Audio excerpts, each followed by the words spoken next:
ಇನ್ನು ಪ್ರತಾಪ್ ಸಿಂಹಗೆ ಮೈಸೂರಿನಲ್ಲಿ ಪ್ರತಿಭಟನೆಯ ಬಿಸಿ ತಟ್ಟಿದೆ. ಪ್ರತಾಪ್ ಸಿಂಹಗೆ ಮುತ್ತಿಗೆ ಹಾಕಿದ್ದಾರೆ ಕಾಂಗ್ರೆಸ್ನ ಕಾರ್ಯಕರ್ತರು. ಅವರು ಎಲ್ಲೋ ಹೋಗ್ತಾ ಇದ್ರು ಅಂತ ಅನ್ಸುತ್ತೆ, ಅವರ ಕಾರಿಗೆ ಮುತ್ತಿಗೆ ಹಾಕಿದ್ದಾರೆ. ಯಾಕೆಂದರೆ ಅವರು ಬಿಜೆಪಿ ಅವರೇ.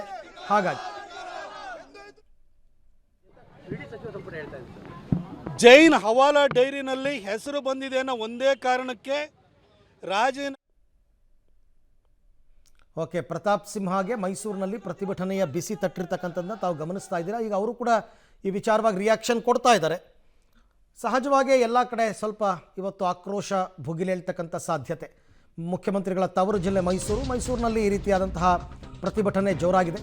ಈ ನಡುವೆ ರಾಜ್ಯಪಾಲರ ವಿರುದ್ಧವೂ ಮುಗಿಬಿದ್ದಿದ್ದಾರೆ ಕಾಂಗ್ರೆಸ್ಸಿಗರು. ಮುಖ್ಯಮಂತ್ರಿ ರಾಜೀನಾಮೆ ಕೊಡ್ತಕ್ಕಂಥ ಅಗತ್ಯ ಇಲ್ಲ, ಇದು ಸಿಎಂ ವಿರುದ್ಧದ ರಾಜಕೀಯ ಪಿತೂರಿ ಅಂತ ಅವರೆಲ್ಲ ಆರೋಪ ಮಾಡ್ತಿರೋದು. ರಾಜ್ಯಪಾಲರು ಕೊಟ್ಟಿರ್ತಕ್ಕಂಥ ಅನುಮತಿಯನ್ನು ವಾಪಸ್ ಪಡೆಯಬೇಕು ಸಚಿವರು ಮತ್ತು ಶಾಸಕರು ಆಗ್ರಹಿಸಿದ್ದಾರೆ. ಅದನ್ನು ಹೇಳೋದಕ್ಕೆ ಅಂತಲೇ ರಾಜ್ಯಪಾಲರನ್ನ ಮೀಟ್ ಮಾಡೋದಕ್ಕೆ ಅವರು ಟೈಮ್ ಕೇಳಿದ್ದು, ರಾಜ್ಯಪಾಲರು ಕೊಟ್ಟಿಲ್ಲ. ಅವ್ರು ಕೇಳೋದು ಸ್ವಾಭಾವಿಕ.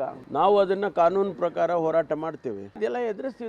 ಇದನ್ನು ನಡೆಯೋದೇ ಅಲ್ಲ. ಪ್ರಜಾಪ್ರಭುತ್ವದ ವ್ಯವಸ್ಥೆಯಲ್ಲಿ ಒಂದು ಸರ್ಕಾರ ನಡೆಯುವಾಗ ಇಂಥದ್ದೆಲ್ಲ ನಡೆಯುತ್ತೆ. ಆದರೆ ನಾವು ಅದನ್ನು ಎದುರಿಸೋದಕ್ಕೆ ತಯಾರಿದ್ದೀವಿ. ಆ ಪ್ರಶ್ನೆ ಈಗ ಉದ್ಭವ ಆಗೋದೇ ಇಲ್ಲ. ನಾವು ಹೇಳಿದ ಮೇಲೆ ಕಾನೂನು ಪ್ರಕಾರ ಹೋರಾಟ ಮಾಡ್ತೀವಿ ಅಂತ ಅಂದಾಗ ಆ ಪ್ರಶ್ನೆ ಬರೋದಿಲ್ಲ. ಮುಖ್ಯಮಂತ್ರಿಗಳು ಯಾಕೆ ರಾಜೀನಾಮೆ ಕೊಡ್ತಾರೆ? ಏನ್ ಮಾಡಿದಾರೆ ಅಂತ ರಾಜೀನಾಮೆ ಕೊಡ್ತಾರೆ? ಮುಖ್ಯಮಂತ್ರಿಗಳು ರಾಜೀನಾಮೆ ಕೊಡೋ ಪ್ರಶ್ನೆನೇ ಇಲ್ಲ. ಇದರಲ್ಲಿ ಸಂಪೂರ್ಣವಾಗಿ ಕಾಂಗ್ರೆಸ್ ಪಕ್ಷ, ಎಲ್ಲಾ ಶಾಸಕರು, ಸಚಿವರು, ಕಾಂಗ್ರೆಸ್ ಹೈಕಮಾಂಡ್ ಎಲ್ಲರೂ ಇವತ್ತಿನ ದಿವಸ ಗಟ್ಟಿಯಾಗಿ ಸಿದ್ದರಾಮಯ್ಯ ಅವರು ಹಿಂದಿದ್ದೀವಿ. ರಾಜ್ಯದ ಜನತೆಯನ್ನು ಕೂಡ ಸಿದ್ದರಾಮಯ್ಯ ಅವರು ಹಿಂದಿದ್ದಾರೆ. ಮತ್ತೆ 2ನೇ ಬಾರಿ ಮುಖ್ಯಮಂತ್ರಿ ಆಗಿದ್ದಾರೆ. ಅವ್ರನ್ನ ಮುಗಿಸ್ಬೇಕು. ಈ ಥರ ನೀವು ಕಾನ್ಸ್ಪಿರಸಿ ಷಡ್ಯಂತ್ರ ಮಾಡಿದ್ರೆ ಇದು ನಿಮ್ಮ ಹೇಡಿತನ ತೋರಿಸ್ತದೆ, BJPಯವರ ಹೇಡಿತನ ತೋರಿಸ್ತದೆ. ಮತ್ತು ರಾಜ್ಯಪಾಲರ ನಡೆ ಅತ್ಯಂತ ಅಕ್ಷಮ್ಯ ಅಪರಾಧ. ಆ ರಾಜ್ಯಪಾಲರ ಸ್ಥಾನಕ್ಕೇ ನಮ್ಮ ಈ ಗೆಹ್ಲೋಟ್ ಅವರು ಅಗೌರವ ಸೂಚನೆ ಮಾಡಿದ್ದಾರೆ. ಖಂಡಿತವಾಗಿಯೂ ಇದು ಸರಿಯಲ್ಲ ಅವರ ಒಂದು ನಡೆ. ಆದರೆ ಇದನ್ನು ನಮಗೆ ಮೊದಲೇ ಗೊತ್ತಿತ್ತು. ಕೇವಲ ಗಂಟೆಗಳಲ್ಲೇ ಒಂದು ಶೋಕಾಸ್ ನೋಟಿಸ್ ಇಶ್ಯೂ ಮಾಡ್ತಿದ್ದಾರೆ ರಾಜ್ಯಪಾಲರು. ಅವತ್ತೇ ನಮಗೆ ಗೊತ್ತಿತ್ತು ಇದು ಆಲ್ರೆಡಿ ಇದೆಲ್ಲ ಮೋದಿ ಅಮಿತ್ ಶಾ ಕಚೇರಿಯಲ್ಲೆಲ್ಲ ತೀರ್ಮಾನ ಆಗಿದೆ, ಇದು ಸ್ಯಾಂಕ್ಷನ್ ಕೊಟ್ಟೇ ನಮಗೆ ಅವತ್ತೇ ಗೊತ್ತಿತ್ತು.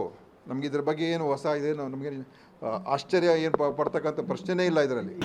ಪೊಲಿಟಿಕಲ್ ಪ್ರೆಷರ್ ಮೇಲೆ ಈಗ ಪಾದಯಾತ್ರೆ ಹೋಗೋರು BJP 10 ದಿನ ಪಾದಯಾತ್ರೆ ಮಾಡಿದ್ದಾರೆ.